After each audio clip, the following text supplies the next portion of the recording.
సంగారెడ్డి జిల్లా జహీరాబాద్లో జొన్నల కొనుగోలు కేంద్రాన్ని ఆత్మ కమిటీ చైర్మన్ రామలింగారెడ్డి ప్రారంభించారు. మెదక్ జిల్లా సహకార మార్కెటింగ్ సంఘం ఆధ్వర్యంలో జహీరాబాద్ డీసీఎంఎస్ కాంప్లెక్స్లో ఏర్పాటు చేసిన కేంద్రాన్ని ఏడీఏ భిక్షపతితో కలిసి కొనుగోళ్లు మొదలుపెట్టారు.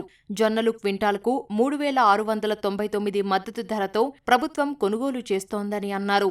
ఎకరానికి 10 క్వింటాల చొప్పున కొనుగోలు చేస్తారని, రైతులు కేంద్రానికి వచ్చేటప్పుడు ఆధార్ కార్డ్, పట్టాదార్ పాస్ పుస్తకం, పంటల నమోదు వివరాల జిరాక్స్ ప్రతులతో రావాలని సూచించారు. దళారులను ఆశ్రయించకుండా ప్రభుత్వ కొనుగోలు కేంద్రాల్లో జొన్నలు విక్రయించుకుని రైతులు మద్దతు ధర పొందాలని కోరారు. జైరాబాద్ పట్టణ కేంద్రంలోని డీసీఎంఎస్ కేంద్రంలో జొన్నల కొనుగోలు కేంద్రంని ప్రారంభించడం జరిగింది.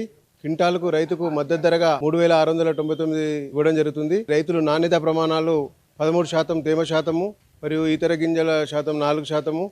ఈ నాణ్యత ప్రమాణాలకు అనుగుణంగా జొన్న హైబ్రిడ్ను తీసుకుని వచ్చి ఈ అవకాశాన్ని వినియోగించుకోవాలి. జైరాబాద్ నియోజకవర్గంలో దాదాపు ఒక 14,000 ఎకరాల్లో జొన్న పంట ఈసారి సాగు అవడం జరిగింది. ఇప్పుడు ప్రస్తుతం మార్కెట్లో కూడా జొన్న హైబ్రిడ్కు రేటు తక్కువగా ఉంది.